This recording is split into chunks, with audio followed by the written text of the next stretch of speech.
Hello, welcome to your weekly dose of strength.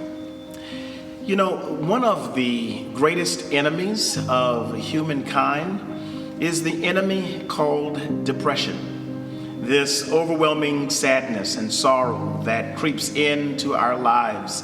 And it comes for various reasons. It could be because of the loss of a loved one, or it could be because of some great disappointment in life. Or maybe life hasn't turned out the way that we expected it to, and this overwhelming sadness becomes a part of our everyday experience. It could be because of some health failure, or it could be a response that our body and our mind is giving to some level of tragedy, or some tragic experience that we've undergone. Depression comes for a myriad of different reasons. Difficult life, a hard season or stage or station in life. The changes of our life and the stages of our life can bring about this season of depression. I like to say about depression that depression is despair that has nowhere to go. It's despair without an outlet. It's despair that doesn't seem to leave our lives. It just stays. There's no place for that despair to seep out from. It's like an old acquaintance that seems to always hang around. And even in the good times when there is laughter and joy, despair is that thing, that reality that is always lingering in the background. It's always at the substrata of our lives. That even our joys somehow have the life taken from them because despair is close by. You know, not just the Bible, but psychologists and the medical community, as well as individuals from various different disciplines of life, all tell us that the answer and the resolve for despair is a little thing called hope. That hope is how you overcome despair. It's how you overcome these seasons of depression, these seasons of sadness. And hope is the outlet that despair seeps out of our life from. Hope is not something that is in our mind. It's not something that is a part of a book that we can read, or magazines we can look at, or a class we can take, or some conference we can go to. Hope is a reality of the soul. It is an element within the person, within the individual. It is a conviction, a solid persuasion that you know God will make your tomorrow better than your today. As a matter of fact, the definition for hope has been best given to us as a positive expectation of good in any circumstance. That you're looking, anticipating for a good outcome, a good result to happen from this circumstance and situation that you're in. You don't know how, you don't know when, you don't know where, but this you know, you're convinced of it, that good is going to come from this.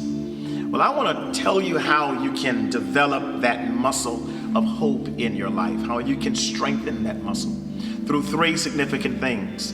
Number one, we strengthen the muscle of hope through the spirit of gratitude, being thankful, thanksgiving. It is this ability to say thank you for the things and the blessings that we've already gotten in our life, to count your blessings. That whenever you develop gratitude for the home you live in, gratitude for the health that you have today, gratitude for your life and the food on your table, the clothes on your back, gratitude for the relationships that you've been blessed to have, gratitude for what God has already done in your life, and gratitude for what He's doing in your life right now.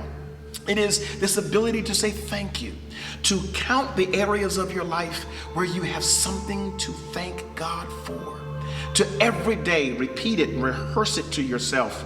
And the more you say it, gratitude is like a pill, it's like medicine.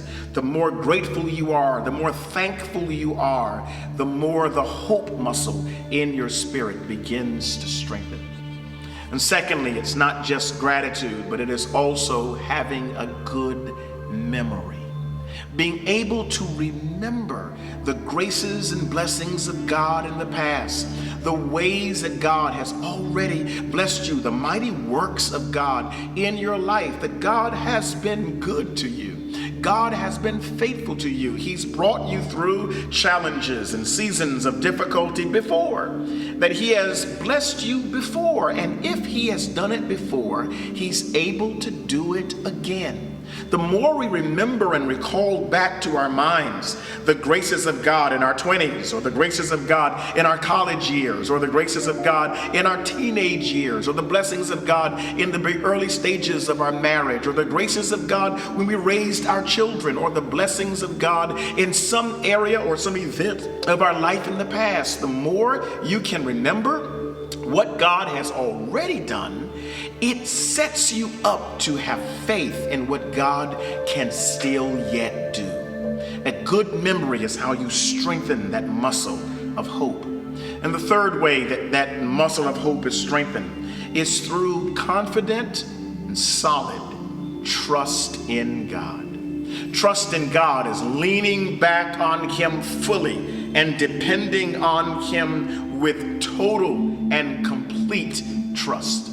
It is knowing that God is working something good in your life. And even in the rough things and the bad things and the hard seasons, and even in the disappointments and the pain of life, trust says that I know there's a good reason for the struggles that I have, and I trust God in the midst of this.